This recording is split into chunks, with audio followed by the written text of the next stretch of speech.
So, students, good afternoon. The topic of today's discussion is the rate determining step for a multi-step mechanism. আমরা chemical কাইনেটিক্সের যে আলোচনা চলছে সেই আলোচনাতে আমরা এলিমেন্টারি রিয়াকশান এবং এলিমেন্টারি রিয়াকশানের মলিকুলারিটি সম্বন্ধে আগের ক্লাসে আলোচনা করেছি এবং তার সাথে সাথে আমরা এটাও বলেছি যে একটা মাল্টি স্টেপ রিয়াকশান কতগুলো এলিমেন্টারি রিয়াকশান পরপর জুড়ে গিয়ে কিউমুলেটিভভাবে তৈরি হয়। এবারে আমরা যখন কোনো একটা মাল্টি স্টেপ রিয়াকশানের রেট ভাবনা চিন্তা করতে যাব তখন আমাদের ওই মাল্টি স্টেপ রিয়াকশানের অন্তর্গত যে প্রত্যেকটি এলিমেন্টারি রিয়াকশান স্টেপ সেই স্টেপগুলোর সবগুলোকে নিয়েই ভাবনা চিন্তা করতে হবে।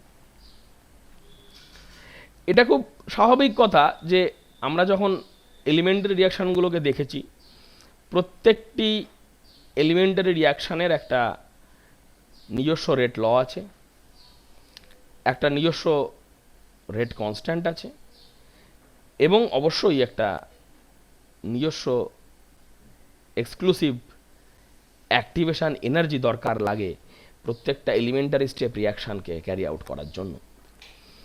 এবার যখন আমরা একটা মাল্টি স্টেপ রিয়াকশান নিয়ে ভাবনা চিন্তা করতে যাই তখন আমাদের মাল্টি স্টেপ রিয়াকশানের প্রত্যেকটা স্টেপকে নিয়ে ভাবনা চিন্তা করতে হয় এবং এই অবজারভেশন করতে গিয়ে দেখা গেছে যে অনেক ক্ষেত্রেই এটা হয় যে একটা মাল্টি স্টেপ রিয়াকশানের যে স্টেপগুলো সেই স্টেপগুলোর মধ্যে কোনো একটা রিয়াকশান স্টেপ অন্যান্য স্টেপগুলোর চাইতে অনেক slow, much slower as compared to the other steps. এবং ওই মাল্টি স্টেপ রিয়াকশানের অন্যান্য স্টেপগুলো যতই ফাস্ট হোক না কেন ওই সবচাইতে আস্তে হওয়া যে স্টেপ সেই স্টেপটাকে এক্সিড করা তাদের কিউমুলেটিভ এফেক্টের পক্ষেও ফিজিবল হয় না। অর্থাৎ সবচাইতে স্লো যে স্টেপটি সেই স্টেপটাই আমার মাল্টি স্টেপ রিয়াকশানের ওভারঅল রিয়াকশান রেট ঠিক করে দেয় এবং সেই স্টেপটাকেই আমরা নাম দিয়েছি রেট ডিটারমিনিং স্টেপ অথবা rate limiting step. This rate limiting step or rate determining step is our topic of discussion today. আমরা একটা এক্সাম্পল দেখি, রিয়াকশানের এক্সাম্পল না, একটা রিয়েল লাইফের এক্সাম্পল। ধরা যাক একটা রাস্তার মধ্যে এই 1 একটা পয়েন্ট আর 3 একটা পয়েন্ট। এবার আমি লক্ষ্য রাখবো যে একটা গাড়ি এই 1 নাম্বার পয়েন্ট থেকে 3 নাম্বার পয়েন্টে পৌঁছবে। এবার 1 নাম্বার আর 3 নাম্বার পয়েন্টের মাঝে এই একটা point 2 number point, as if ওটা একটা ইন্টারমিডিয়েট। তাহলে এই যে 1 নাম্বার থেকে 3 নাম্বারে পৌঁছানো এটাকে আমরা দুভাগে ভাগ করতে পারি। একটা হচ্ছে স্টেপ 1 যেখানে 1 থেকে 2 যাচ্ছে, আর একটা হচ্ছে স্টেপ 2 যেখানে 2 থেকে 3 যাচ্ছে এবং তার জন্য একটা হচ্ছে টোল প্লাজা এ আর একটা হচ্ছে টোল প্লাজা বি। দুটো টোল প্লাজা, যেখানে এই গাড়িগুলোকে 1 থেকে 2 যাওয়ার পথে টোল প্লাজা এ কে ক্রস করতে হবে, আর 2 থেকে 3 যাওয়ার পথে টোল প্লাজা বি কে ক্রস করতে হবে। এই দুটো টোল প্লাজা, একটা এ একটা বি, দুটোকে ক্রস করতে হবে। তাহলে ওভারঅল আমার গল্পটা হচ্ছে 0.1 থেকে 0.3।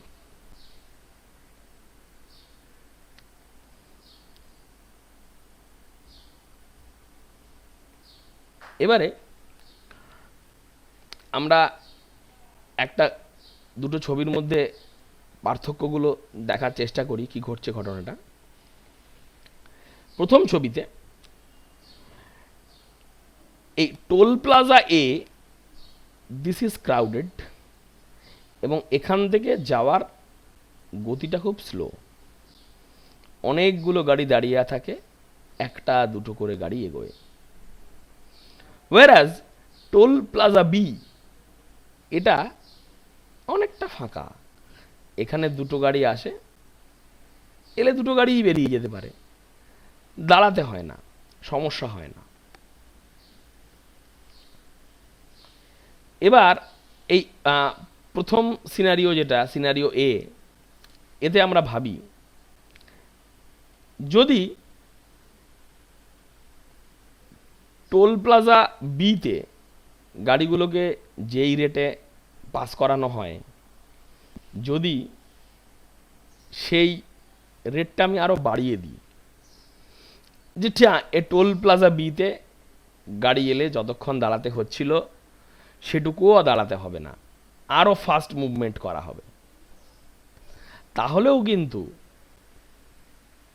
1 থেকে 3 যে রেটে হচ্ছে যে গাড়িগুলো পৌঁছচ্ছিল, তার খুব বেশি কিছু এদিক ওদিক করা সম্ভব হবে না। কারণ টোল প্লাজা এ, অর্থাৎ আমাদের কথায় যেটা ফার্স্ট স্টেপ 1, 0.1 থেকে 2 এ যাওয়ার জন্য, সেই পয়েন্টেই সমস্যাটা যেটা হচ্ছে, আমরা যদি ছবিটা আরও ভালো করে বিস্তারিত দেখি, সেই পয়েন্টেই সমস্যা যেটা হচ্ছে যে গাড়ি এখানে ছাড়া হচ্ছে একটা দুটো করে, অর্থাৎ টোল প্লাজা এ হচ্ছে স্লো, দ্য স্টেপ 1, 0.1 থেকে 2, 0.1 থেকে 2 এ যাওয়ার রাস্তাটাই স্লো। কাজেই 0.2 থেকে 3 এ যাওয়ার রাস্তাটা যদি আমি ফাস্ট করে দিই, স্টেপ 2কে যদি আমি ফাস্ট করে দিই, আরও ফাস্ট করে দিই, কোনো লাভ নেই। কারণ এ প্লাজা থেকে একটা গাড়ি রিলিজ হবে, তারপরে তো গাড়ি হচ্ছে টোল প্লাজা বি দিয়ে পাস করবে। যদি টোল প্লাজা এ থেকেই গাড়ি পাস করতে না পারে, একটা দুটো করে পাস করে, তাহলে টোল প্লাজা বিতে হচ্ছে স্পিড বাড়িয়ে দেওয়া আমার তো কোনো লাভ নেই। কারণ গাড়ি তো হচ্ছে যে 1 নম্বর প্লাজা থেকে এ প্লাজা থেকে আসছেই না, লাভ নেই কিছু। এটা আমি বুঝতে পারলাম যে টোল প্লাজা এ, যেটা হচ্ছে মুভমেন্ট স্লো, সেটাই কিন্তু ঠিক করে দেবে 1 থেকে 3 গাড়ি কোন রেটে যাবে। আবার অন্য গল্পটা দেখো, যদি পরিস্থিতিটা একটু অন্যরকম হতো। অন্যরকম মানে কীরকম? অন্যরকম মানে টোল প্লাজা এটা ধরা যাক আমি খুব অ্যাক্টিভ করে দিয়েছি, এখানে গাড়িকে বেশিক্ষণ দাঁড়াতে হয় না, গাড়ি এলেই পাস করে চলে যাচ্ছে। কিন্তু টোল প্লাজা বিতে এখন হচ্ছে স্টপেজ টাইম বেড়ে গেছে, বেশ কিছুক্ষণ দাঁড়িয়ে থাকার পরে গাড়িগুলো এগোতে পারছে। এখানেও গল্পটা কীরকম হচ্ছে, টোল প্লাজা এতে হচ্ছে গাড়ির মুভমেন্ট ফাস্ট, যদি আমি এটাকে আরও ফাস্ট করে দিই, তাহলেও আমার 1 থেকে 3 আসার ক্ষেত্রে গতির পরিবর্তন কিন্তু কিছু করতে পারবো না। কারণ এ থেকে যদি আমি আরও তাড়াতাড়ি গাড়িগুলোকে ছেড়ে দিই, গাড়িগুলো এই টোল প্লাজা বিতে এসে ভিড় বাড়াবে, শুধু 3 নাম্বার পয়েন্টে কিন্তু যেতে পারবে না, কারণ টোল প্লাজা বি হচ্ছে এখানে স্লোয়ার। কাজেই আমাদের যে আন্ডারস্ট্যান্ডিংটা হলো যে এখানে হচ্ছে টোল প্লাজা এ, এটা হচ্ছে স্লোয়ার, আর এখানে হচ্ছে টোল প্লাজা বি, এটা হচ্ছে স্লোয়ার। যেখানে যেটা স্লোয়ার সেটাই ঠিক করে দেবে 1 থেকে 3 যাওয়ার গল্পটা কি হবে। অর্থাৎ আমাদের যদি দুটো স্টেপের রিয়াকশান হয়, স্টেপ 1 এবং step 2, which ever step is slower সেটাই ঠিক করে দেবে যে আমার প্রোডাক্টে পৌঁছানোর ক্ষেত্রে রেটটা কি হবে। যে স্টেপটা ফাস্ট সেটাকে ফাস্টার বানিয়ে আমি ওভারঅল রিয়াকশানের গতি বাড়াতে পারবো না। তাই স্লো স্টেপটাই হচ্ছে আমাদের রেট ডিটারমিনিং স্টেপ।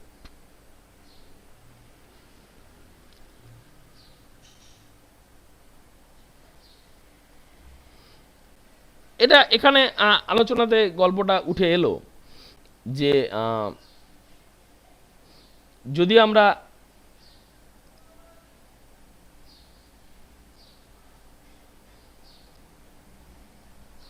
ভালো করে দেখি যে টোল প্লাজা এতে যদি গাড়ি আসতে স্লো হয় তাহলে হচ্ছে টোল প্লাজা বিকে ফাস্ট করেও কিছু করা যাবে না। আবার উল্টো দিকে যদি হচ্ছে যে টোল প্লাজা এতে সমস্ত কিছু ফাংশনিং ঠিকঠাক থাকে কিন্তু বিতে স্লো হয়ে যায় তাহলেও কিন্তু হচ্ছে যে 3-এ পৌঁছতে দেরি হবে। এবং দুটো ক্ষেত্রেই হচ্ছে আমরা দেখতে পাবো যে যেই স্টেপটা স্লো সেই স্টেপটাতেই হচ্ছে যে আমার বিক্রিয়াটা টোটাল রেটটাকে সেই স্টেপটাই হচ্ছে যে কন্ট্রোল করবে। তো ওটাই বললাম যে যেটা হচ্ছে যে রেট ডিটারমিনিং স্টেপ তার পরে যেটা হচ্ছে যে ফার্স্ট স্টেপ, রেট ডিটারমিনিং স্টেপের পরে যে স্টেপটা ফার্স্ট সেটাও হচ্ছে যে যত ফাস্টই হোক না কেন তাতে ওভারঅল রেটের কিন্তু কোনো পরিবর্তন হবে না। আবার যদি হচ্ছে যে প্রথম স্টেপটা ফাস্ট হয়, মানে আমাদের এই গল্পেতে প্রথম স্টেপটা, সেকেন্ড কেস যেটা প্রথম স্টেপটা ফাস্ট হয় তাহলেও হচ্ছে একটা large amount of intermediate accumulate হবে কিন্তু আলটিমেটলি প্রোডাক্টে পৌঁছানোর ক্ষেত্রে আমার সুবিধা কিন্তু কিছু হবে না। তাহলে দুটো ক্ষেত্রেই কিন্তু দেখা গেল যেটা রেট ডিটারমিনিং স্টেপ সেটাই হচ্ছে আমার ওভারঅল রিয়াকশানের রেটকে কন্ট্রোল করবে। আমরা একটা জিনিস নিয়ে ভাবি, দুরকম কেস হতে পারে। প্রথম কেসটা কি বলছে যে একটা মেকানিজম যাতে হচ্ছে যে ইনিশিয়াল স্টেপটা হচ্ছে যে স্লো, ইনিশিয়াল স্টেপ স্লো, ভালো কথা। তো সেখানে ওই স্লো স্টেপের সাথে হচ্ছে যে রিয়াকশান মেকানিজমের কি সম্পর্ক আছে এই বিষয়টাকে আমরা ভাবনা চিন্তা করে এগোব। আমরা একটা রিয়াকশান দেখেছিলাম যে নাইট্রোজেন ডাইঅক্সাইড আর তার সাথে কার্বন মনোক্সাইড বিক্রিয়া করে তৈরি করেছে নাইট্রিক অক্সাইড এবং কার্বন ডাইঅক্সাইড। এই হচ্ছে আমাদের বিক্রিয়া, ওভারঅল রিয়াকশান। ফাইন। এবার এই রিয়াকশানের আমরা আগেই বলেছিলাম, আগের ক্লাসে যদি দেখো আলোচনাটা, যে দুটো স্টেপ আছে। এটা হচ্ছে ফার্স্ট স্টেপ, দুটো NO2 মলিকুল বিক্রিয়া করে NO3 তৈরি করছে আর NO, এবং এই স্টেপটা হচ্ছে স্লো। স্টেপ 1 আর স্টেপ 2তে NO3 সঙ্গে CO বিক্রিয়াতে তৈরি হচ্ছে NO2 আর CO2।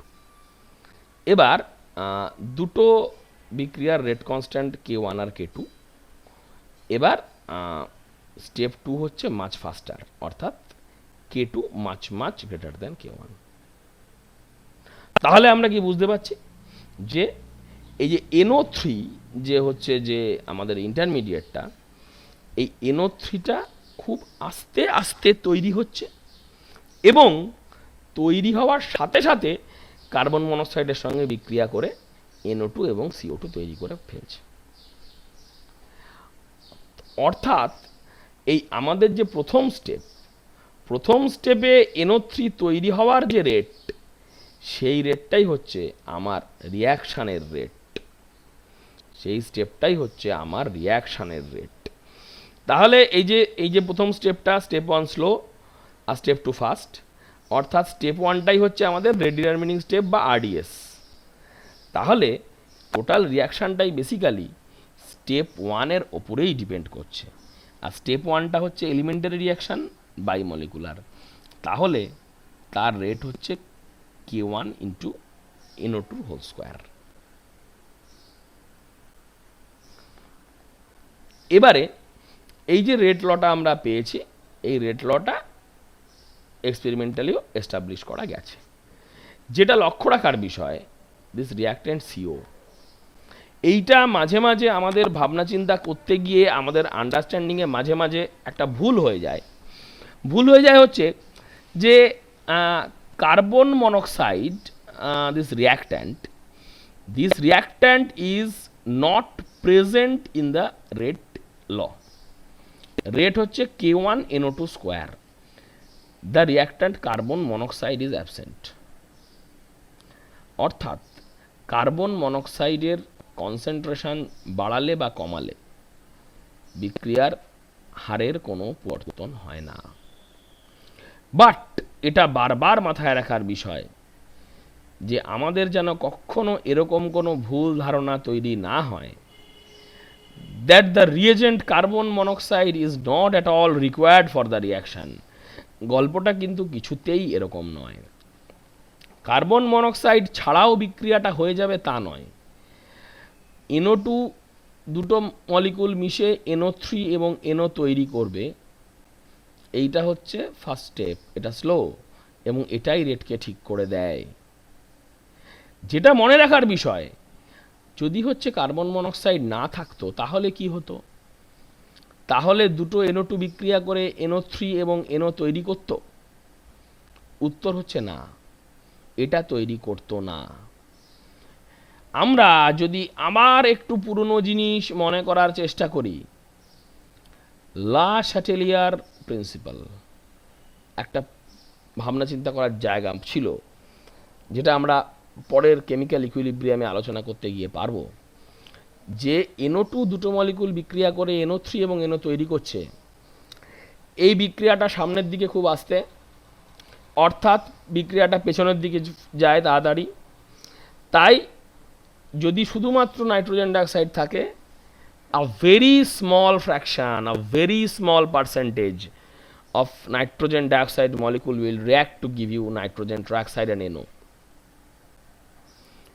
এই অল্প ফ্র্যাকশনটা বেশি হচ্ছে কেন? কারণ যে NO3টা তৈরি হয়েছে সেটা সঙ্গে সঙ্গে যদি কার্বন মনোক্সাইডের সাথে রিয়্যাক্ট করার সুযোগ পায়, তাহলে এই ইকুইলিব্রিয়ামের এই যে K1, এই K1-এর আর উল্টো দিকে যাওয়ার গল্পটা তেমন থাকে না।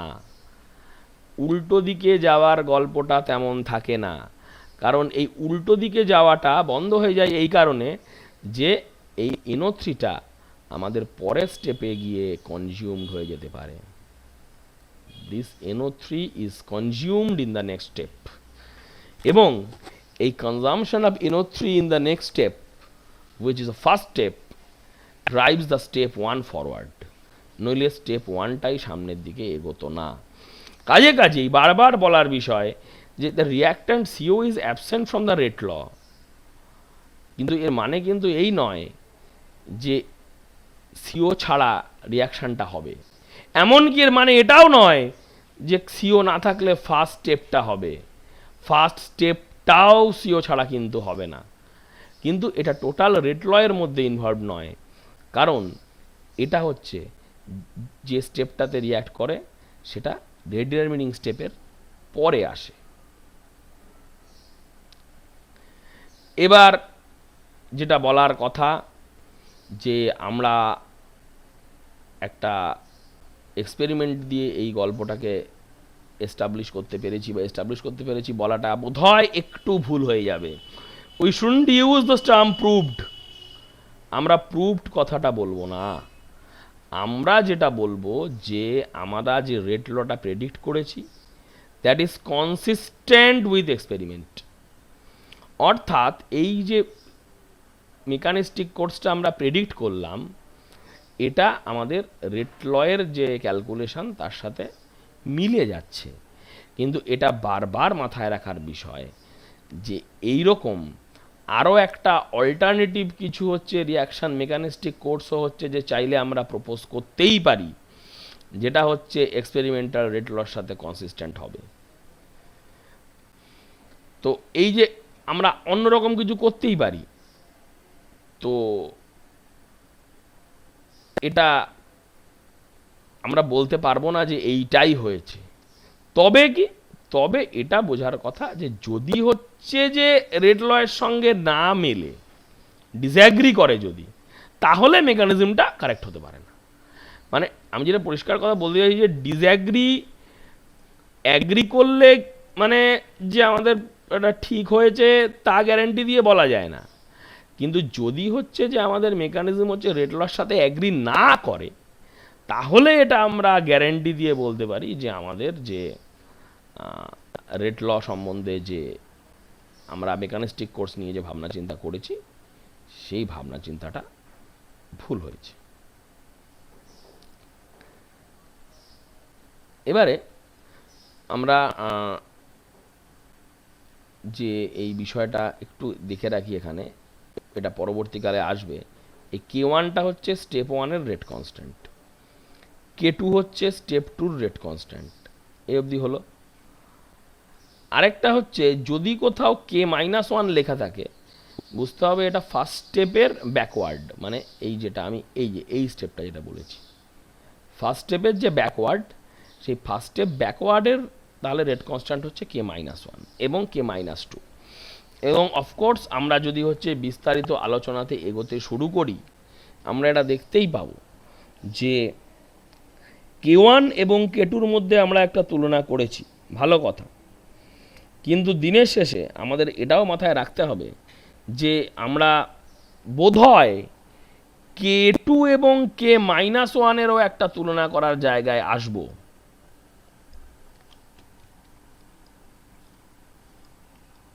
K-1 অ্যান্ড K2 আমাদেরকে এর মধ্যেও কিন্তু তুলনা করতে হবে।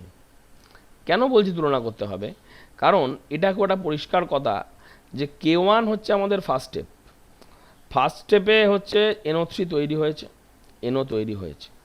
এবার this NO3 molecule, the intermediate NO3, এর হচ্ছে হাতে দুটো অপশান। একটা অপশান হচ্ছে যে এটা K2 যে আমাদের রিয়াকশানের রেট কনস্ট্যান্ট সেকেন্ড স্টেপ, সেই রিয়াকশানে সিওর সঙ্গে বিক্রিয়া করে NO2 এবং CO2 তৈরি করতে পারে। আরেকটা অপশান হচ্ছে যে NO3 এবং NO মলিকুল আবার বিক্রিয়া করে NO2-তে ব্যাক করে যেতে পারে। কাজেই আমরা এখানে এতদূর অবধি বলেছি যে K2টা অনেক fast as compare to K1, ভালো কথা। কিন্তু আমাদের আলোচনাতে যত সময় যাবে আস্তে আস্তে আমরা এটাকেও ইনকর্পোরেট করার চেষ্টা করব যে K2টা -1-এর চাইতে কতটা বড়।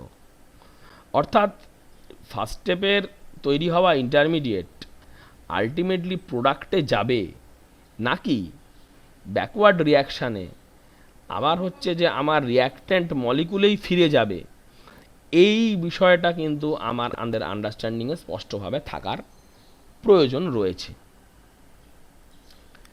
এবার আমরা আরেকটা এক্সাম্পলে ঢুকছি। This are sample exercise. NO2O N2O nitrous oxide, এটা ডিকম্পোজ করে। ডিকম্পোজের পদ্ধতি আমরা একটা দুটো স্টেপ করেছি। ফার্স্ট স্টেপ হচ্ছে N2 গ্যাস এবং অক্সিজেন অ্যাটমিক তৈরি করছে N2O থেকে। এবার এই অ্যাটমিক অক্সিজেন আবার হচ্ছে আরেকটা মলিকুল নাইট্রাস অক্সাইডের সঙ্গে বিক্রিয়া করে নাইট্রোজেন গ্যাস এবং অক্সিজেন গ্যাস তৈরি করছে। তাহলে প্রথমে যেটা কি করতে হবে যে আমাদের ওভারঅল রিয়াকশানের ইকুয়েশনটা করতে হবে, আর হচ্ছে ওভারঅল ইকুয়েশনের রেট ল নিয়ে ভাবতে হবে। ফাইন।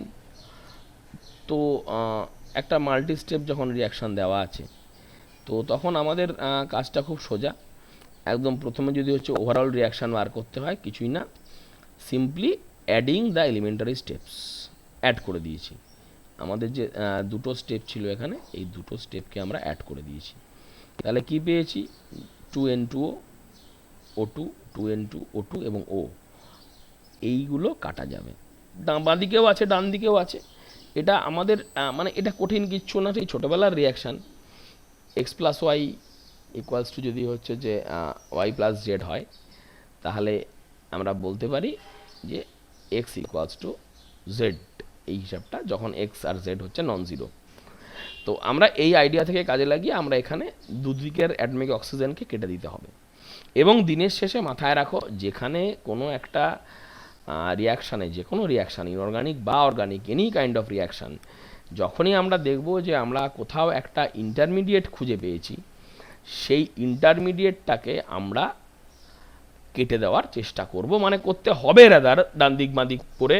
এবং যদি হচ্ছে যে দুটো স্টেপের মধ্যে যদি আমরা দেখি যে হচ্ছে যে মিলছে না, ডান দিকে এবং বাঁ দিকে যদি দেখি যে হচ্ছে যে ইন্টারমিডিয়েটের নাম্বার মিলছে না, তাহলে আমাদের হচ্ছে either first step or second step কোনো একটাকে মাল্টিপ্লাই করে আমাকে চেষ্টা করতে হবে যে ইন্টারমিডিয়েটের নাম্বার বাঁ দিকে এবং ডান দিকে ব্যালেন্স করার, যাতে করে আমি হচ্ছে যে এটাকে আলটিমেটলি কেটে দিতে পারি এবং আমি আমার এই ফাইনাল রিয়াকশনটাতে গিয়ে এখানে পৌঁছলাম। ভালো কথা। এবার যদি হচ্ছে যে আমাকে রেট ল নিয়ে বলা হয়, আমি জানি যে ফার্স্ট স্টেপটা হচ্ছে আমার স্লো স্টেপ। তাহলে এই যে স্লো স্টেপ, সেটাই হচ্ছে ডিটারমিনিং স্টেপ। এবং যেহেতু এটা একটা এলিমেন্টারি রিয়াকশান এবং ওখানে হচ্ছে যে একটাই মাত্র মলিকুল ইনভলভড, তাহলে রেটটা হবে কে ইন্টু এন টু ও।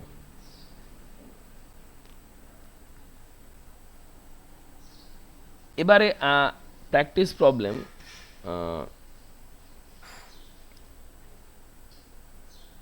এগোনো যাক। আমরা যে বিষয়টা নিয়ে ভাবার চেষ্টা করব, এই একটা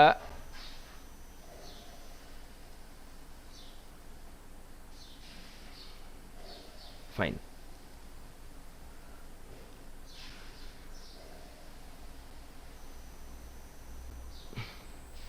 ভালো করে দেখো, এইখানে আমরা একটা মেকানিজম দেখেছি, এইখানে একটা আমরা মেকানিজম দেখেছি।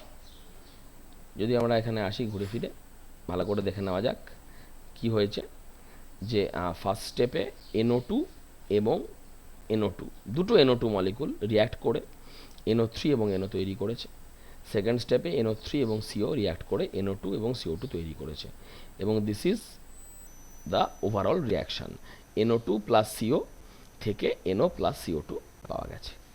এবার আমাদের যে কাজটা করতে হচ্ছে এখানে, এই হচ্ছে আমাদের, তাহলে we know that this is the overall reaction. NO2 plus CO gives NO plus CO2।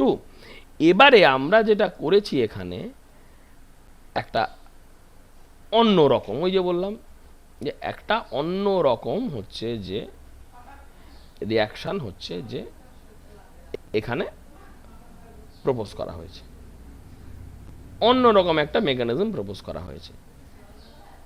Step 1, step 2, এখানেও আগের মতোই দু মলিকুল NO2 জুড়ে N2O4 তৈরি করেছি।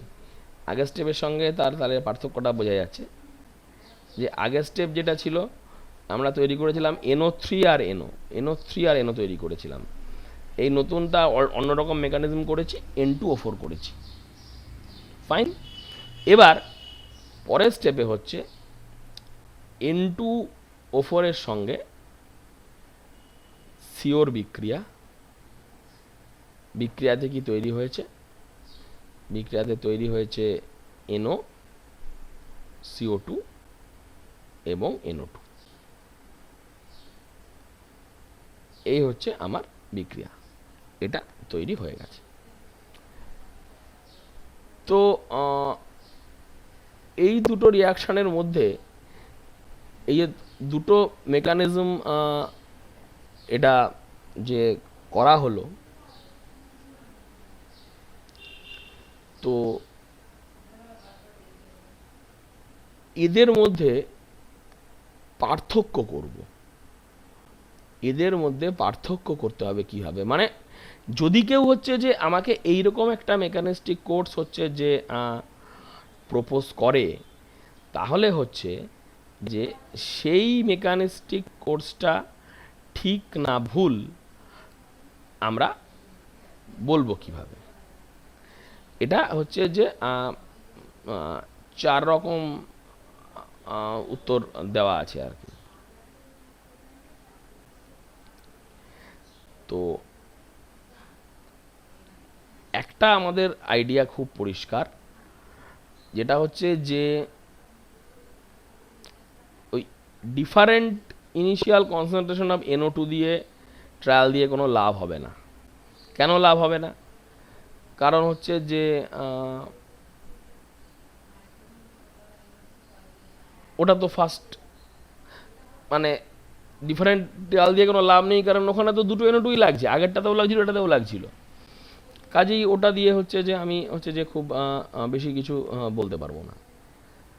এবার পরের স্টেপটাতে যদিও বলি, যে বলছে যে ওই কনসেন্ট্রেশন অফ NO2 পার্টে কোনো লাভ নেই, কনসেন্ট্রেশন অফ CO পার্টেও ট্রায়াল দিয়ে কোনো লাভ নেই। একমাত্র যে গল্পটা হতে পারে যে যদি আমরা এক্সপেরিমেন্ট করি রিয়াকশান ইন্টারমিডিয়েটকে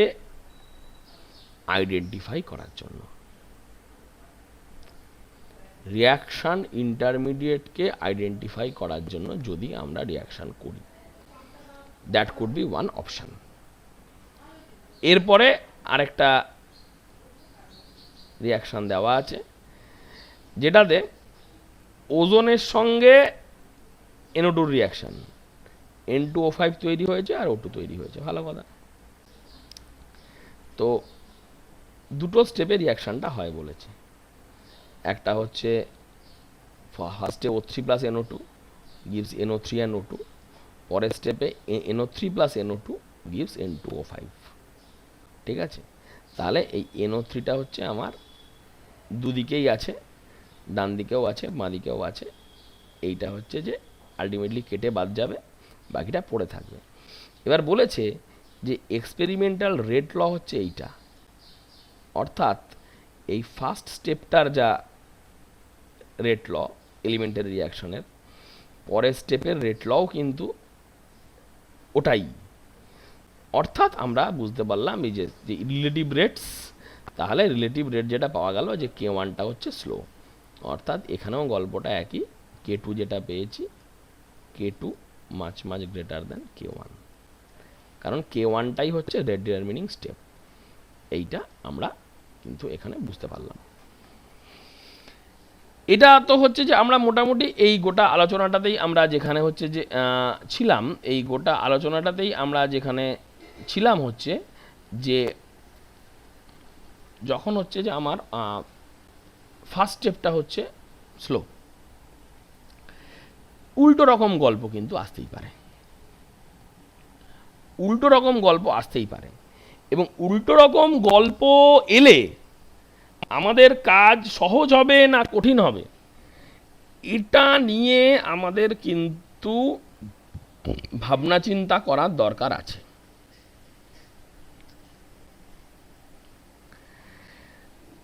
তো এটা হতেই পারে, কিন্তু এতে কিন্তু ওই রেট লটা বার করে ফেলা কিন্তু অত সুবিধা সহজ হবে না।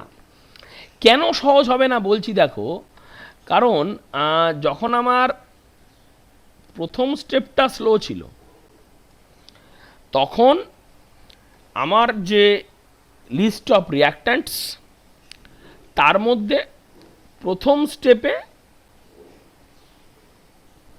কারা কারা ইনভলভড আমাকে দেখতে হবে। এটা হতেই পারে যে আমার হচ্ছে যে দুটো রিয়াক্ট্যান্ট ছিল, দুটোই ফার্স্ট স্টেপে ইনভলভড, বা তিনটে ছিল, তিনটেই ফার্স্ট স্টেপে ইনভলভড হওয়ার চান্স খুব কম, তিনটে জেনারেলি হয় না, দুটোই ফার্স্ট স্টেপে ইনভলভড। এটা হতে পারে যে দুটো মলিকুল রিয়াক্ট করছে, দুজনে মিলেই একটা ইন্টারমিডিয়েট তৈরি করলো, দেন ইন্টারমিডিয়েটটা আরেকটা রিয়াক্ট্যান্ট মলিকুলের সাথে রিয়াক্ট করে তৈরি করলো। এটা হতে পারে না এমনটা একদমই না।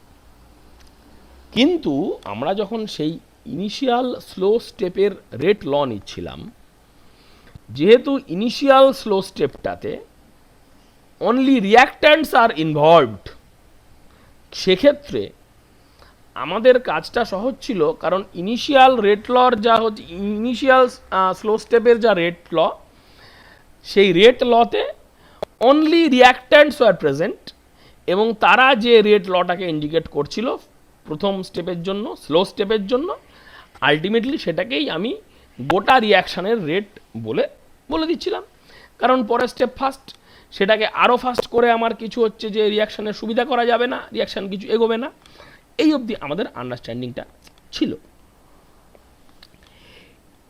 যদি প্রথম স্টেপটা ফাস্ট হয়ে পরের স্টেপটা স্লো হয়, তাহলে আমার কাজটা একটু কঠিন হবে।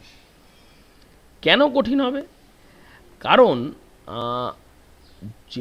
যদি পরের স্টেপের আমি, যেটা সেকেন্ড স্টেপের যদি আমি রেট ল দেখি, সেকেন্ড স্টেপে কারা কারা ইনভলভড, ইউজুয়ালি যেটা হয় যে সেক্ষেত্রে ইন্টারমিডিয়েটগুলো আমার রিয়াকশানে ইনভলভড হয়ে পড়ে। বোঝার জন্য সহজ করে লিখি, কঠিন কিছু না। আমার এই হচ্ছে reaction, A plus B plus C gives D. এই হচ্ছে আমার টোটাল রিয়াকশানটা। ফার্স্টের স্টেপে কি হয়েছে, এ প্লাস বি থেকে আমি পেয়েছি এক্স। পরের স্টেপে কি হয়েছে, এক্স প্লাস সি থেকে আমি পেয়েছি ডি। এই হচ্ছে আমার দুটো স্টেপ। এবারে আমার এই গল্পটাতে এখানে ঘটনাটা কি ঘটেছে, যে আমার এই স্টেপটা হচ্ছে ফার্স্ট, এবং তার যে পরের এই স্টেপটা এটা হচ্ছে স্লো। এবার যেই কাউকে একটা স্লো বলে দিয়েছি, এটা স্লো মানে কি, স্লো মানে এটা হচ্ছে আরডিএস।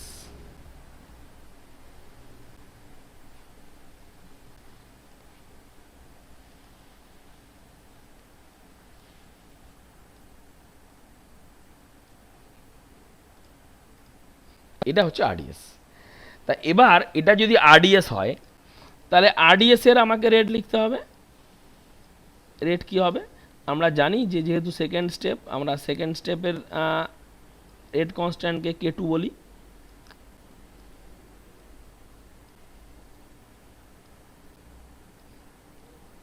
এক্স আর হচ্ছে সি। এবার আমাদের যে এই যে আমাদের গোড়ার বিক্রিয়া, এই বিক্রিয়া, এবার এই বিক্রিয়ার রেট ল বলতে গেলে আমি যদি এটাকে বলে বসি, সেটা তো চলবে না। চলবে না। কেন চলবে না? কারণ আমার বিক্রিয়ার রিয়াক্ট্যান্ট কি কি, আমার বিক্রিয়ার রিয়াক্ট্যান্ট হচ্ছে এ বি সি। তাহলে A plus B plus C gives D if this is the reaction under consideration, the complex reaction. তাহলে তার রেট ল বলতে গেলে আমাকে কিন্তু আর মাঝে এই এক্সকে নিয়ে এলে কিন্তু চলবে না। এই এক্সকে নিয়ে এলে কিন্তু চলবে না। এইটা হচ্ছে আমাদের প্রবলেমের জায়গা, যে এক্সকে নিয়ে আসা চলবে না। তাহলে আমার যেটা করতে হবে, যে এটা কোয়াইট অবভিয়াস যে the rate of the second step, which is the slow step, is the rate determining step. But যখন আমরা ওই সেকেন্ড স্টেপের রেট ল লিখব, লিখতে গিয়ে আমার হচ্ছে যে কোথাও একটা চলে এসছে এক্স, তখন আমার যেটা কাজ হবে সেটা হচ্ছে যে এই এক্সকে, এই কনসেন্ট্রেশন অফ এক্সকে I have to substitute with the concentrations of A, B, C, and of course the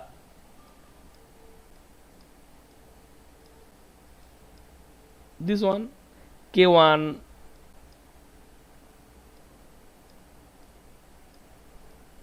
K2, and of course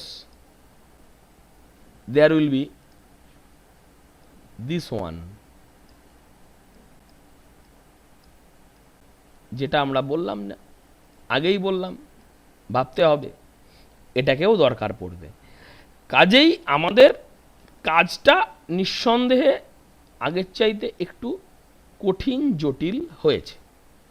ঠিক আছে, আমরা জটিল কঠিন হলেও ভয় পাচ্ছি না, আমরা এগোব। একটা বিক্রিয়া নিয়ে আমরা ভাবনা চিন্তা শুরু করেছি। কি বিক্রিয়া? সেটা হচ্ছে নাইট্রিক অক্সাইডের সাথে ব্রোমিনের বিক্রিয়া গ্যাস ফেজে। কি ঘটেছে? 2 মলিকুল NO, তার সঙ্গে 1 মলিকুল ব্রোমিন কি তৈরি করেছে? 2 molecules of NOBr, nitrosyl bromide. ঠিক আছে, তো এই এক্সপেরিমেন্টালি ডিটারমিন্ড রেট ল আমরা বার করেছি। এইটা হচ্ছে আমাদের এক্সপেরিমেন্টালি ডিটারমিন্ড রেট ল। আমরা দেখেছি এটা কি করে করতে হয়, আমরা জানি। আমরা নাইট্রিক অক্সাইডের কনসেন্ট্রেশন ডাবল করে দেখেছি, রেট 4 গুণ হয়ে গেছে, তাহলে এখানে 2 বসবে। আর ব্রোমিনের কনসেন্ট্রেশন ডাবল করে দেখেছি, রেট ডাবল হয়েছে, তাহলে এখানে 1 বসবে বা কিছু বসবে না। তাহলে এইটা হচ্ছে আমাদের। এবারে তো একটা কথা আমরা বলতে পারি এই রেট ল, তো আমরা একটা বলতে পারি যে একটা সিঙ্গেল টার মলিকুলার স্টেপ, দুটো NO একটা Br2 মিলে NO2 NOBr। আমরা তবে বারবার যেটা হচ্ছে যে আমরা আলোচনা করেছিলাম যে টার molecular reaction as an elementary reaction, এটা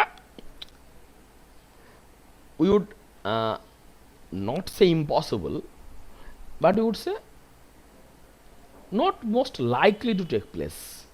কারণ কি? কারণ হচ্ছে যে 3টে মলিকুল, 2টো NO একটা ব্রোমিন একসাথে এসে ধাক্কা মারবে এবং with required energy and desired orientation, এটা খুবই আনলাইকলি। এরকম কলিশন হয়তো দেখা যাবে যে মানে রেয়ারেস্ট অফ রেয়ার, এবং তাতে করে রিয়াকশান হতে টাইমও লাগবে ইনফাইনাইটলি লার্জ। কাজেই এই ধারণাটা আমরা নিতান্ত কোথাও কিছু খুঁজে না পেলে তখন ভাববো। আপাতত এই টার মলিকুলার রিয়াকশান এক স্টেপে হয়ে যাচ্ছে, এই ভাবনা চিন্তা না করাই ভালো আর কি। এটা বলেছে তোমাদেরও ভাবনা চিন্তা করতে বলেছে যে টার মলিকুলার এলিমেন্টারি স্টেপস রেয়ার, ভাবনা চিন্তা করতে বলেছে। তো আমরা ওটা নিয়ে খুব একটা দেখলাম যে হচ্ছে যে ভেবে লাভ নাই। আমরা একটা রকমের আন্ডারস্ট্যান্ডিং করেছি যে এইরকম একটা হতে পারে, একটা অল্টারনেটিভ ভাবনা চিন্তা আমরা করেছি যে স্টেপ 1-এ একটা NO একটা Br2 জুড়ে তৈরি হচ্ছে NOBr2, দ্যাট ইজ ফার্স্ট, এবং তারপরে NOBr2 আবার NOর সঙ্গে বিক্রিয়া করে তৈরি করছে 2NOBr, এটা স্লো। এবার এই স্টেপ 1-এর মধ্যে কিন্তু একটা ফরওয়ার্ড এবং একটা ব্যাকওয়ার্ড রিয়াকশান আছে। এবার বারবার বলছি যে ব্যাকওয়ার্ড রিয়াকশানটা লাগবে কেন, কারণ তুমি বুঝতেই পারছো যে আমার সেকেন্ড স্টেপটা হচ্ছে RDS। সেকেন্ড স্টেপটা RDS মানে সেকেন্ড স্টেপটা স্লো এবং হচ্ছে এলিমেন্টারি রিয়াকশান, তাহলে সেকেন্ড স্টেপের রেট হচ্ছে এটা, সেকেন্ড স্টেপের হচ্ছে এটা রেট। তো এবার এই রেটের মধ্যে আমরা বলেছি বারবার যে আমাদের যেটা নিয়ে গোলমাল আছে সেটা হচ্ছে NOBr2 নিয়ে। NOBr2 নিয়ে আমাদের গোলমাল আছে, সিরিয়াসলি গোলমাল আছে।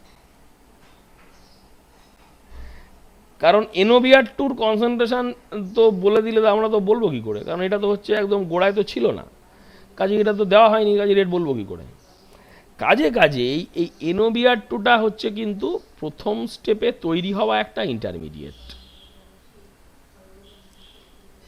এবারে কাজেই আমরা যে রেট লটা তৈরি করছি, এই রেট লটা কিন্তু এই একটা ইন্টারমিডিয়েট এবং তার একটা আননোন কনসেন্ট্রেশন তার উপরে দাঁড়িয়ে আছে। এবং পরিষ্কার কথা হচ্ছে যে আমরা তো NOBR2 নিয়ে তো হচ্ছে কাজ শুরু করিনি, কাজেই অ্যাট এ টাইম NOBR2 এবং হচ্ছে সবচেয়ে বড় কথা হচ্ছে যদি ধরে নেওয়া যায় যে হচ্ছে যে আমরা NOBR2 কনসেন্ট্রেশন হচ্ছে যে মাপার চেষ্টাও করি, এটা হচ্ছে একটা ইন্টারমিডিয়েট এবং it is obviously short lived, বেশিক্ষণ থাকে না।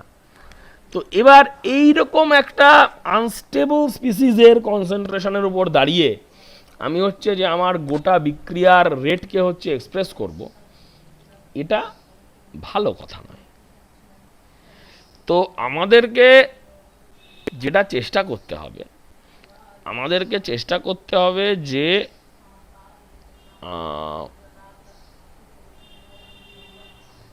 এই NOBR2 কনসেন্ট্রেশনকে আমরা আগের বারই যেমন বললাম এই এক্সের কনসেন্ট্রেশনকে আমাদেরকে ABC দিয়ে আনতে হবে, তেমনি এই NOBR2 কনসেন্ট্রেশনকেও আমাদের হচ্ছে যে অন্য যে রিয়াক্ট্যান্টগুলো আমরা দিয়ে শুরু করেছিলাম অর্থাৎ NO এবং Br2, হ্যাঁ, তাদের হচ্ছে যে কনসেন্ট্রেশনের থ্রু দিয়ে ওকে এক্সপ্রেস করতে হবে, এটা হচ্ছে আমাদের টার্গেট। দেখা যাক কি ঘটছে ঘটনাটা। যেটা ঘটেছে যে আমরা প্রথমেই এটা ধরে নিয়েছি অ্যাজাম্পশন, এতে হচ্ছে আমাদের ভুল কিছু নেই, যে এটা আনস্টেবল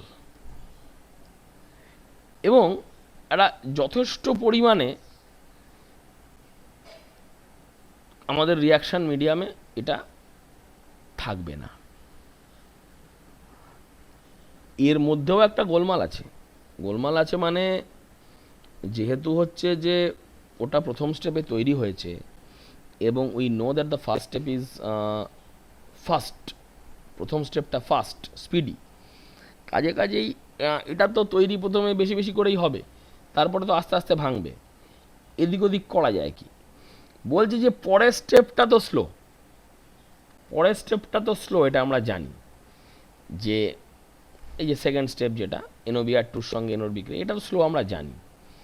তাহলে বলছে যে NOBR2 দুটো উপায় আছে, একটা হচ্ছে যে NOর সঙ্গে বিক্রিয়া করে NOBR তৈরি করবে, অথবা অথবা আবার NO এবং Br2 তে ভেঙে যাবে, অর্থাৎ এই K-1টা একটা ফ্যাক্টর প্লে করবে ভেঙে যাওয়ার ক্ষেত্রে। বেশ, তো আমরা প্রথমেই যেটা জানি যে স্টেপ 2টা হচ্ছে একটা স্লো প্রসেস, আর পরেরটা হচ্ছে যেটা আমাদের ওই স্টেপ 1-এর রিভার্স, এটাও একটা যে ইউনিমলিকুলার প্রসেস, কারণ একটা এলিমেন্টারি রিয়াকশানের রিভার্সটাও এলিমেন্টারি। তাহলে NOBR2 থেকে যখন হচ্ছে যে ভেঙে হচ্ছে যে NO এবং Br2-তে আবার ব্যাক করে যাচ্ছে, অর্থাৎ স্টার্টিং মেটেরিয়ালে যখন হচ্ছে যে ব্যাক করে যাচ্ছে, সেই ব্যাক করে যাওয়ার যে রিয়াকশান সেটাও হচ্ছে এলিমেন্টারি রিয়াকশান। এবার যেহেতু যেহেতু স্টেপ 2টা স্লো, যেহেতু স্টেপ 2টা স্লো, কাজেই আমরা ধরে নিচ্ছি যে NOBR2 অনেকটা তৈরি হয়েছে এবং সেটা রিয়াকশানে বেশিক্ষণ থাকবে না, বেশিক্ষণ থাকবে না বলেই তাহলে NOBR2 যাওয়ার রাস্তা আছে দুটো। এই NOBR2 যাওয়ার রাস্তা আছে দুটো, একটা হচ্ছে এইভাবে রিয়াকশান করা, আর একটা হচ্ছে উল্টো দিকে ফিরে যাওয়া। এবার উল্টো দিকে ফিরে যাওয়াটাই বেশি প্রেফার্ড, কারণ NOBR2-র সাথে NO মিলে রিয়্যাক্ট করে NOBR তৈরি করাটা এটা একটা হচ্ছে স্লো প্রসেস। তাহলে আমরা ধরে নিতে পারি যে উল্টো দিকেই তাহলে হচ্ছে যে ফিরে যাওয়াটা হবে। তো এবারে যেহেতু হচ্ছে যে স্টেপ 2-এর চাইতে হচ্ছে যে মানে কি মানে ফার্স্ট স্টেপ এবং তার রিভার্স এই গোটাটাই হচ্ছে যে একটা ইকুইলিব্রিয়াম তৈরি করে ফেলবে, কারণ সেকেন্ড স্টেপটা স্লো আস্তে আস্তে হয়, ইকুইলিব্রিয়াম হওয়ার জায়গা নেই। তাহলে এই ইকুইলিব্রিয়ামের জায়গা থেকে আমরা যেটা হচ্ছে যে বলতে পারবো সেটা হচ্ছে যে এই দুটোর মধ্যে একটা ইকুইলিব্রিয়াম তৈরি হয়েছে, এবং ইকুইলিব্রিয়ামের হচ্ছে ফর্মুলা কি না, rate of forward reaction equal to rate of reverse reaction. মানে স্টেপ ওয়ান যেটা, স্টেপ ওয়ানের ফরওয়ার্ড রিয়াকশানে হচ্ছে যে এইটা হচ্ছে তার রেট ইকুয়েশন, আর এইটা হচ্ছে তার উল্টো দিকেরটার রেট ইকুয়েশন, রিভার্স ইকুয়েশনের, মানে যেখানে এনও বিআর টু থেকে আবার এনও এবং বিআর টুতে ব্যাক করছে। তাহলে আমরা যেটা দেখতে পেলাম, এই ইকুয়েশন থেকে সলভ করে আমরা এনও বিআর টুর একটা এক্সপ্রেশন বার করেছি in terms of the starting materials, এবং সেটাকে আমরা আমাদের যে এই ইকুয়েশনটা পেয়েছিলাম, এই ইকুয়েশনে এনওবিআর টু যেটা আছে, এনওবিআর টুর বদলে আমরা এখানে বসিয়ে দিয়েছি, বসিয়ে দিয়ে আমরা এই রিয়াকশনটা পেয়েছি। এবং এই কে হচ্ছে আমাদের নতুন কনস্ট্যান্ট, কে হচ্ছে আমাদের নতুন কনস্ট্যান্ট, যেটার ভ্যালু হচ্ছে K two K one by K minus one. এবার এটা হচ্ছে যে আমরা যে এক্সপেরিমেন্টাল যে রেট লটা দেখেছিলাম তার সাথে এটা হচ্ছে কিন্তু কনসিস্টেন্ট। এবার এতে হচ্ছে যে দুটো স্টেপই আছে, এবং ইউনিমলিকুলার এবং বাইমলিকুলার প্রসেসই আছে। অর্থাৎ এই টু স্টেপ মেকানিস্টিক কোর্স যেটা, সেটাতেও কিন্তু আমাদের যে এই ইকুয়েশনটা কিন্তু মিলল, NO two square BR two, এটা কিন্তু মিলল, কিন্তু আমরা এটাকে আমাদের ওই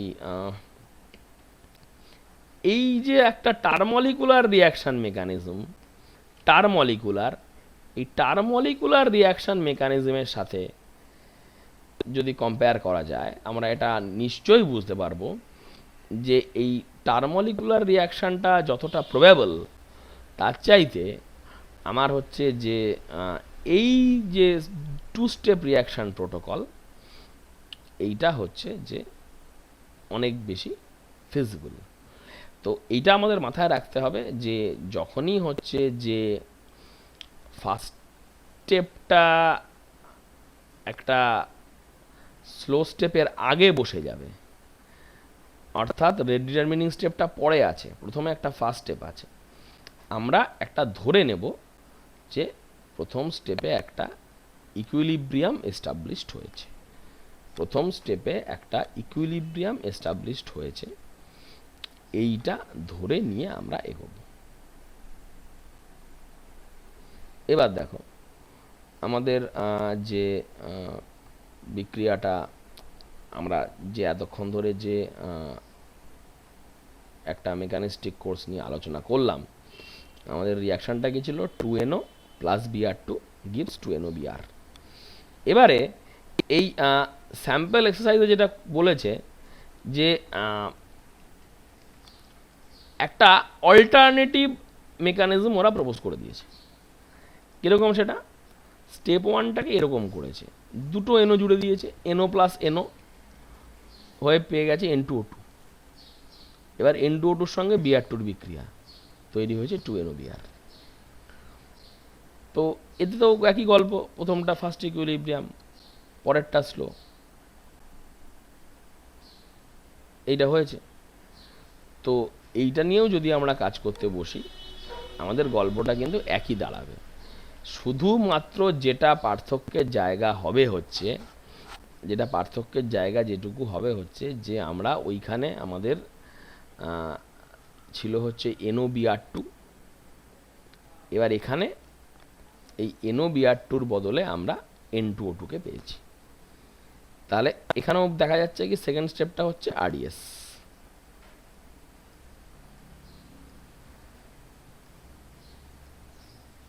এটা হচ্ছে আরডিএস, এটা আরডিএস মানে এটা হচ্ছে আমাদের রেট।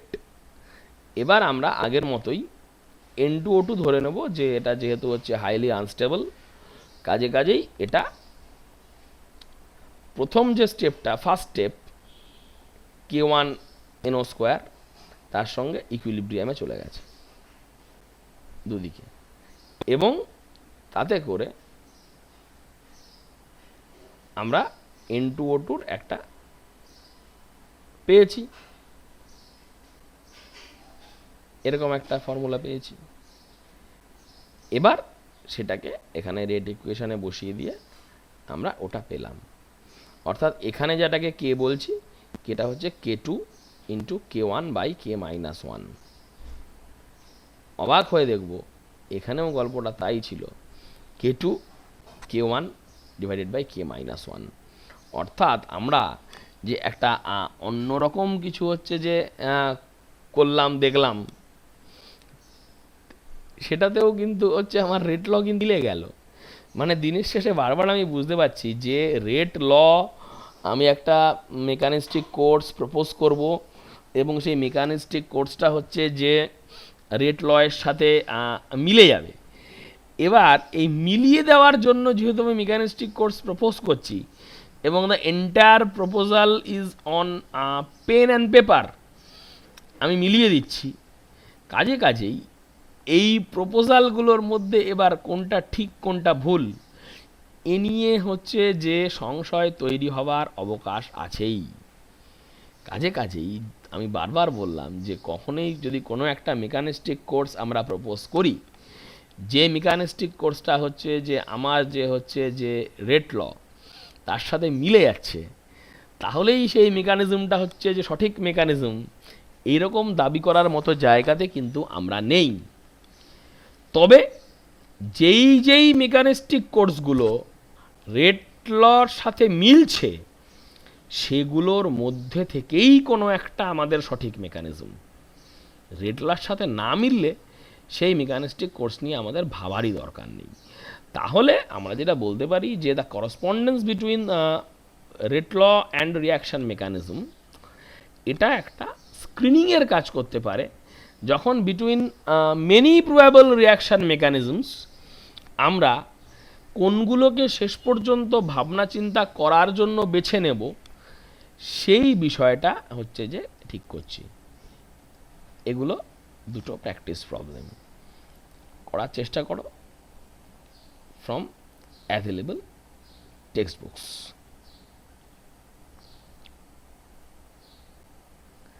তাহলে আমরা যেটা হচ্ছে যে আমরা দেখলাম যে নানা রকম রিয়াকশান দেখলাম, যে একটা রিয়াকশান যেটা সিঙ্গেল এলিমেন্টারি স্টেপেই হয়ে যায়, আর দুটো হচ্ছে যেগুলো মাল্টি স্টেপ রিয়াকশান। এবার একটা কোনোটা হচ্ছে যে রেট ডিটারমিনিং স্টেপ আগে, কোনোটাতে পরে। তো আমরা এরপরে আমরা এগোবো কোথায়? যখন দেখব যে এই concentration of an intermediate can not be neglected, আমরা এই জায়গাতে আসব। এই নেগলেক্ট করে দিলেই মিলে যাবে, এই মিলে যাবে এইরকম হচ্ছে যে ভাবনা চিন্তাটা কিন্তু নয়। মিলে যাবে সব সময় তা কিন্তু নয়, নেগলেক্ট করে দেওয়া যাবে এরকম ব্যাপারটা একদমই ব্যাপারটা এরকম নয়। এবং আরেকটা জিনিস বলার ব্যাপার আছে, যে এই যে আমরা ভাবনা চিন্তা করতে গিয়ে ইন্টারমিডিয়েট তৈরি হওয়ার যে ফার্স্ট স্টেপটা হচ্ছে যে বেশি তাড়াতাড়ি হয়, স্টেপ 1 হুইচ ইজ ফার্স্ট। এই ফার্স্ট স্টেপের ক্ষেত্রে সবসময় একটা হচ্ছে যে ইকুইলিব্রিয়াম এস্টাবলিশ হয়ে গেছে এই অ্যাজাম্পশান নিয়ে এগোলেই আমাদের গল্পটা পুরোপুরি মিলে যাবে, এরকম হচ্ছে কিন্তু গ্যারান্টি দিয়ে বলা যাবে না। এবারে আরও বড় কথা, আমরা এই তথ্যটাও জানিয়ে রাখি যে কখনো কখনো বিক্রিয়া বড় হয় 35 স্টেপস অর মোর, যখন হচ্ছে যে আমাদের এক্সপেরিমেন্টাল ডেটার সঙ্গে আমাদের রিয়াকশান মেকানিজমের যে প্রপোজাল সেটা মিলবে, এই জায়গাটাতে এসে আমরা পৌঁছতে পারবো। আরও কিছু রকমের রিয়াকশান সম্বন্ধে আমাদের আলোচনা আছে, যেই আলোচনাগুলো হচ্ছে যে আমরা পরের ক্লাসে করব, and then only we will move towards catalysis. আমাদের সামনের ক্লাসে আমাদের যে সমস্ত কয়েকটা ছোটোখাটো বিষয় নিয়ে আলোচনা থাকবে তার মধ্যে একটা হচ্ছে কনজিকিউটিভ রিয়াকশান, অর্থাৎ দুটো পরপর reaction. And don't confuse this with the multi step reaction. Multi step রিয়াকশানের চাইতে এটি একটু অন্যরকম। কনজিকিউটিভ রিয়াকশান মানে এখানে যে প্রোডাক্টটা তৈরি হচ্ছে সেই প্রোডাক্টটা মোটেই হচ্ছে একটা খুব আনস্টেবল কিছু, একটা ইন্টারমিডিয়েট নয়। এইটা এক রকমের ভাবনা চিন্তা। তারপরে আমরা একটা জিনিস দেখব যেটা হচ্ছে প্যারালাল রিয়াকশান, অর্থাৎ একটা ইন্টারমিডিয়েট তৈরি হলো, সেখান থেকে হচ্ছে যে দুরকম প্রোডাক্টে যাওয়ার অপশান আছে, দুদিকে যেতে পারে, depending upon the concentration, depending upon the pH, depending আপন টেম্পারেচার, কোনটা বেশি হবে কোনটা কম হবে, আমরা এই আলোচনায় থাকব। Then there will be equilibrium. Equilibrium নিয়ে আলোচনা, থিওরিটিক্যালি সব রিয়াকশান রিভার্সিবল, কিন্তু যখন প্রপারলি ইকুইলিব্রিয়াম এস্টাবলিশ হচ্ছে তখন ভাবনা চিন্তাটা কেমন থাকবে, আমরা এই গল্পে ঢুকব। এবং আরেকটা আলোচনা খুব গুরুত্বপূর্ণ, যে এই প্যারালাল রিয়াকশান নিয়ে বলতে গিয়েই আমাদের এই আলোচনাটা আসবে। প্যারালাল রিয়াকশানের থেকে আমরা যেখানে এগোবো, যে একটা রিয়াকশানে যদি কখনো দুরকম প্রোডাক্ট পাওয়ার সম্ভাবনা থাকে, ইট মে হ্যাপেন যে আমার রিয়াকশানের এনথ্যালপি চেঞ্জ অর্থাৎ থার্মোডাইনামিক্স কোনো একটা প্রোডাক্টের দিকে ইঙ্গিত করছে, which is the thermodynamically control product, আর আমার এনার্জি অফ অ্যাক্টিভেশন অন্য একটা কোনো দিকে ইঙ্গিত করছে, which is the kinetically control product. এই কয়েকটা বিষয় নিয়ে আমরা সামনের ক্লাসে আলোচনা করব। আলোচনা করার পরে আমরা এগোবো ক্যাটালিসিসে, এবং এই ক্যাটালিসিস পড়তে গিয়ে ক্যাটালিসিসের একটা স্পেশাল ক্লাস নিয়ে দু চার কথা বলবো, সেটাও ক্যাটালিসিস, কিন্তু আমাদের স্ট্যান্ডার্ড প্র্যাকটিস অফ ক্যাটালিসিস তার চাইতে একটু ওটা অন্যরকম, যেটা হচ্ছে